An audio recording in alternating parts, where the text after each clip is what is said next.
As I noted in the introduction, to circumvent the Jews' stubbornness, Titus designed a hidden message within the Gospels. This message reveals that Jesus, who interacted with the disciples following the crucifixion, was not a Jewish Messiah, but himself, unable to torture the Jews into foregoing their religion and worshiping him. Titus and his intellectuals created a version of Judaism that worshipped Titus without its followers knowing it. When his clever literary device was finally discovered, Titus would be able to show posterity that he had not failed in his efforts to make the Jews call him Lord. Though always seen as a religious document, the New Testament is actually a political document, a monument to the vanity of a Caesar, one that has finally been discovered.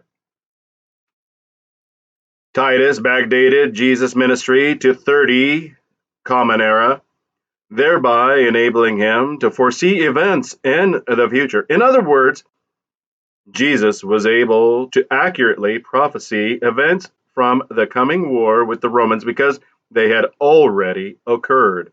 As part of this scheme, the fictitious histories of Josephus were created so as to document the fact that Jesus had lived and that his prophecies had come to pass.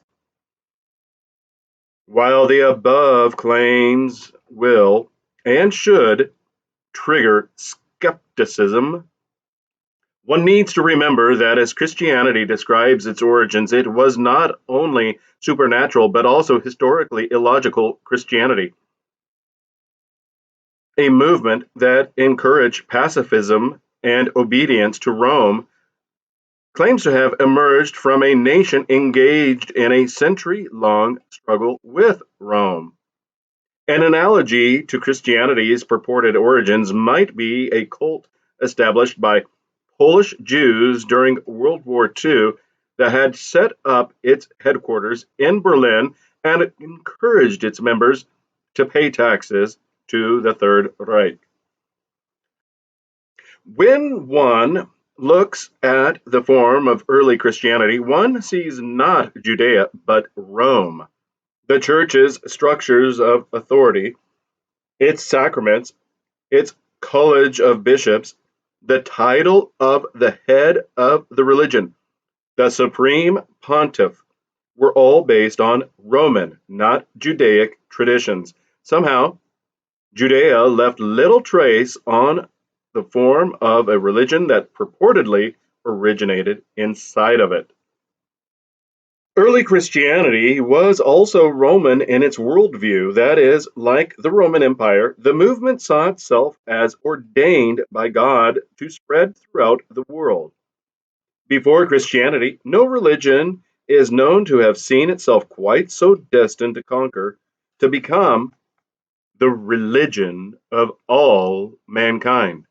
The type of Judaism described in the Dead Sea Scrolls, for example, was very selective as to who was allowed to join its community, as the following passage from the Damascus document shows. No madman, or lunatic, or simpleton, or fool, or blind man, or maimed, or lame, or deaf man, and no minor shall enter into the community, for the angels of holiness are with them. This exclusionary approach was the mirror opposite of Christianity. In comparing the text below to its mirror above, notice that the Gospel's author seems to have made a comical editorial decision. He chose to render the madmen, lunatics, simpletons, and fools who came to Jesus simply as many others.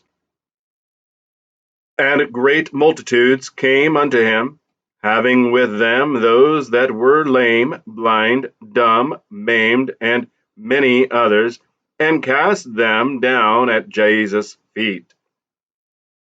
And he healed them. To try to understand how Christianity established itself within the Roman Empire, it is to sift through mysteries piled atop the unknown. For example, how did a religion that began as verbal traditions in Hebrew or Aramaic change into one whose surviving scripture is written almost entirely in Greek?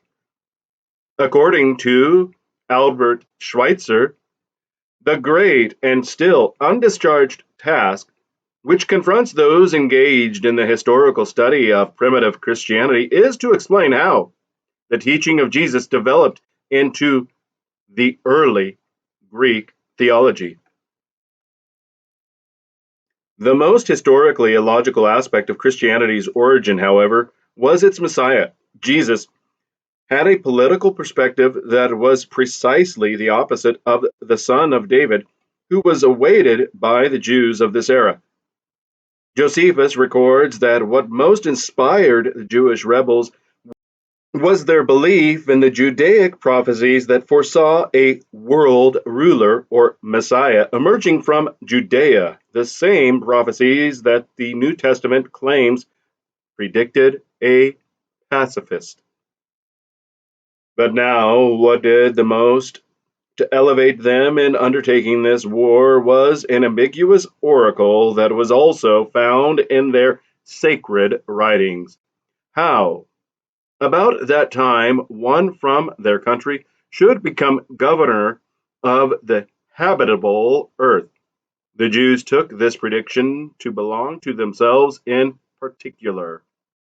The Dead Sea Scrolls confirmed the Jews of this era indeed took this prediction to belong to themselves and awaited a Messiah who would be the Son of God. Son of God he will be called, and Son of the Most High they will name him. His kingdom will be an everlasting kingdom. He will judge the earth in truth. The great God will give people into his hand, and all of them will be cast down before him. His sovereignty is everlasting sovereignty. In the following passage from the Damascus document, notice that the Messiah envisioned by the author was, like Jesus, a shepherd, though not one who would bring peace. Strike the shepherd, and the sheep will be scattered, but I will turn my hand upon the little ones. Zechariah chapter 13, verse 7. Now those who hear him are the flocks afflicted. These will escape in the period of God's visitation, but those who remain will be offered up to the sword when the Messiah of Aaron and Israel comes, as it was in the period of the first visitation, as he reported by the hand of Ezekiel. A mark shall be put on the forehead of those who sigh and groan. Ezekiel chapter 9, verse 4. But those who remained were given up to the sword of vengeance, the avenger of the covenant. The following passage from the Targum, the Aramaic versions of the Old Testament, also describe a warrior Messiah. Clearly, this would have been the nature of the King Messiah of the Jews, who would, in Josephus' words, most elevate them in understanding this war. How lovely is the King Messiah, who is to rise from the house of Judah. He girds his loins and goes out to wage war on those who hate him, killing kings and rulers, and reddening the mountains with the blood of their slain. With his garments dipped in blood, he is like one who treads grapes in the winepress.